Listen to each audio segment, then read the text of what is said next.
بسم اللہ الرحمن الرحیم۔ شروع میرے اللہ کے نام سے جو بڑا مہربان نہایت رحم والا ہے۔ وہ یکتا ہے اور نیک لوگوں کا ولی ہے، اور میں یہ گواہی دیتا ہوں کہ اللہ کے سوا کوئی عبادت کے لائق نہیں، وہ اکیلا ہے، اس کا کوئی شریک نہیں۔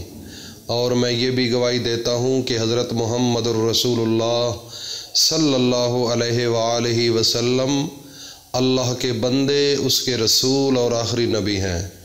اے میرے اللہ، میرے نبی حضرت محمد مصطفیٰ صلی اللہ علیہ وآلہ وسلم پر اور ان کی آل پر اور ان کے تمام صحابہ اکرام رضی اللہ تعالی عنہم اجمعین پر اپنی خاص رحمتیں، برکتیں اور سلامتی نازل فرما۔ میرے بھائیوں اور دوستوں، میری ماؤں، بہنوں، بیٹیوں، آج آپ کے سامنے چھوٹی سی آیت ہے۔ جس طرح پورے قرآن کا دل سورۃ یاسین ہے، اسی طرح سورۃ یاسین کا دل آج کی آیت ہے۔ آج کا وظیفہ بڑا غور سے سننے والا ہے۔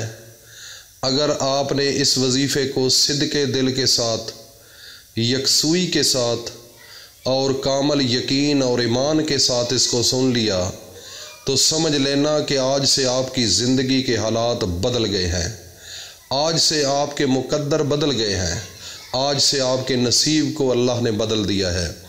تو میرے بھائیوں اور دوستوں، سب سے زیادہ چیز ایک بات پر بڑی فوکس کرتی ہے کہ جب تک انسان کسی چیز کو غور سے سنتا نہیں، اس پر غور کرتا نہیں، اس کو سمجھتا نہیں، وہ کبھی کسی میدان کے اندر کامیاب نہیں ہو سکتا۔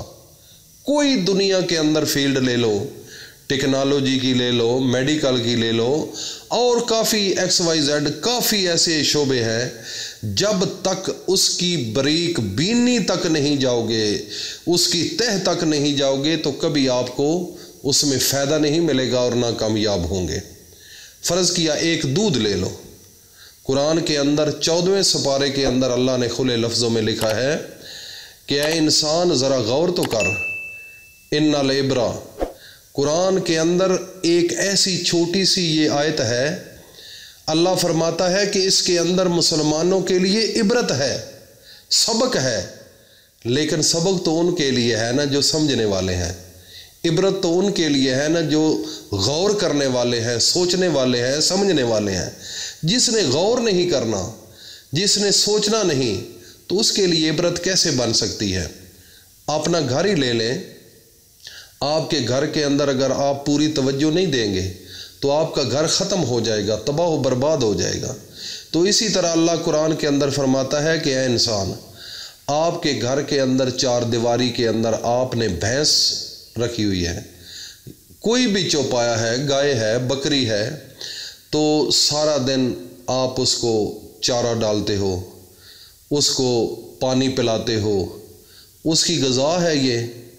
تو شام کو جب اس کے نیچے بیٹھ کر دودھ دوتے ہو تو دودھ اس وقت تک وہ نہیں دیتی جب تک تم نیچے بیٹھتے نہیں ہو۔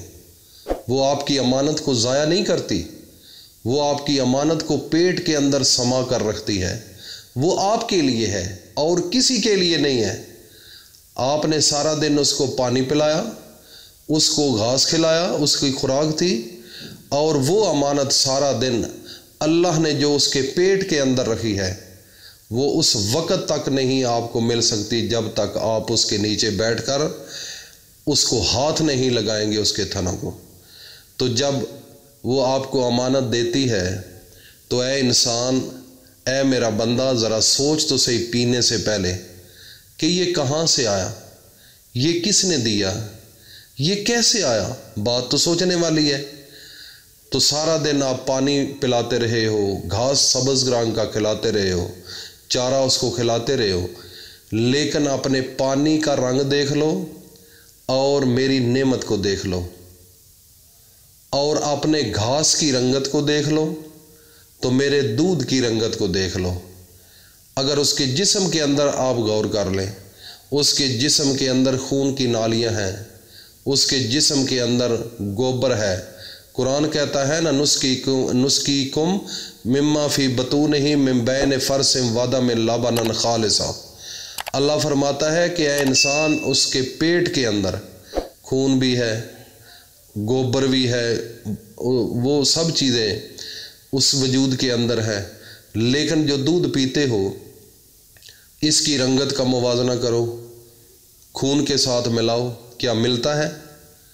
اس کا گوبر ہے پیٹ کے اندر، بدبو ہے، خون کی بدبو ہے، تو دودھ کو سونگھ کر تو دیکھو اللہ نے کیسی خوشبو اس میں رکھی ہے۔ اس کے اندر بدبو کا کنسیپٹ ہی نہیں۔ خون کا رنگ دیکھ لو، میرے دودھ کا رنگ دیکھ لو، اس کے گوبر کی رنگت کو دیکھو، میرے دودھ کی رنگت کو دیکھو، جو سبز چارہ آپ ڈالتے رہے ہو اس کو دیکھ لو، اس کی رنگت کو، میرے دودھ کو دیکھ لو، جو پانی پلاتے رہے ہو وہ پانی کی رنگت کو دیکھ لو، میرے دودھ کی رنگت کو دیکھ لو۔ اللہ رب العزت فرماتے ہیں کہ خالصاً صائغاً للشاربین، میں نے آپ کو خالص شربت نما خالص چیز دی ہے، اپنی قدرت کی مشینیں اس کے پیٹ کے اندر لگا کر سب کو نفی کر دیا ہے۔ کسی کو اس کے اندر ملانے نہیں دیا میں، کسی چیز کو، نہ میں خون کو اس کے اندر حائل ہونے دیا، نہ رنگت کو، نہ بدبو کو، نہ گوبر کی بدبو کو، نہ اس کی رنگت کو اس کے اندر حائل ہونے دیا۔ جو کچھ کھلاتے رہے ہو، اللہ پاک فرماتے ہیں کہ میں نے قدرت کی مشینوں سے ہر چیز کی نفی کر دی ہے، سب کو ایک سائڈ پر کر دیا ہے، لیکن اپنے قدرتی نظام سے، قدرت کے نظام سے اللہ رب العزت نے جو اس کے پیٹ کے اندر نظام رکھا ہوا ہے، وہ مشینوں کے ذریعے اللہ نے آپ کو خالصاً صائغاً للشاربین، 14واں سپارہ ہے اور غالباً 14واں ہی رکوع ہے، آپ خود بھی ملاحظہ کریں اور اس کو سمجھنے کی کوشش کریں۔ تو یہ ہے میرے اللہ کا نظام میرے بھائیوں۔ تو خالص اللہ کی عبادت کرو، خالص اللہ کے سامنے جھکو، جیسے اللہ نے خالص دودھ دیا ہے۔ عقل مندوں کے لیے یہ نشانیاں ہیں نا، بے وقوف لوگوں کے لیے تو نہیں ہے۔ آپ تو عقل مند ہیں، میری مائیں بہنیں بیٹیاں، اس بات کو غور سے سمجھو۔ اللہ وہ کبھی دعا آپ کی قبول نہیں کرے گا جس کے اندر آپ نے ملاوٹ کی ہو۔ تو میرے بھائی اور دوستو، آج قرآن کی وہ مقدس ترین سورت جس کا نام سورت یاسین ہے، اور اس سورت یاسین کا عرق، اس سورت یاسین کا مغز اور مکھن، سلام قولا من رب الرحیم، جس انسان نے سونے سے پہلے 121 مرتبہ پڑھ لیا اور دل کے اندر جس چیز کا تصور کیا، اللہ رب العزت اس انسان کی جھولیاں بھر دیتی ہے، اور ایسے جھولیاں بھر دیتی ہے کہ باقی اس سے جھولیاں بھر لیتے ہیں۔ کتنی اللہ کی قدرت ہے، لیکن یہ ان لوگوں کے لیے ہے جو عبرت، جو سمجھنے والے ہیں، جو غور کرنے والے ہیں، جو سوچنے والے ہیں، یہ ان کے لیے چیزیں ہیں۔ جس نے سوچنا ہی نہیں، بس اٹھا چلا پھرا، اپنی مصروفیات زندگی جو ہے اس کے اندر وہ اپنے زندگی کو گزار رہے ہیں، لیکن اللہ کے قرآن پر غور نہیں کر رہے۔ جس نے غور نہیں کیا وہ تو میرے بھائی کسی سے فیض نہیں لے سکتا۔ قرآن تو بار بار کہتا ہے افلا یتفکرون افلا یاقلون افلا تعقلون۔ میرے بھائی، اللہ کا قرآن ہے، اس کو سینے سے لگاؤ، سمجھو، فکر کرو، اللہ خدا کی قسم آپ کی جھولیوں کو بھر دیں گے۔ اللہ پاک ہم سب کو اس پر عمل کی توفیق عطا فرمائے، اور اس کو صدقہ جاریہ سمجھ کر دوستوں میں شیئر کرو۔ اللہ حافظ، السلام علیکم ورحمۃ اللہ وبرکاتہ۔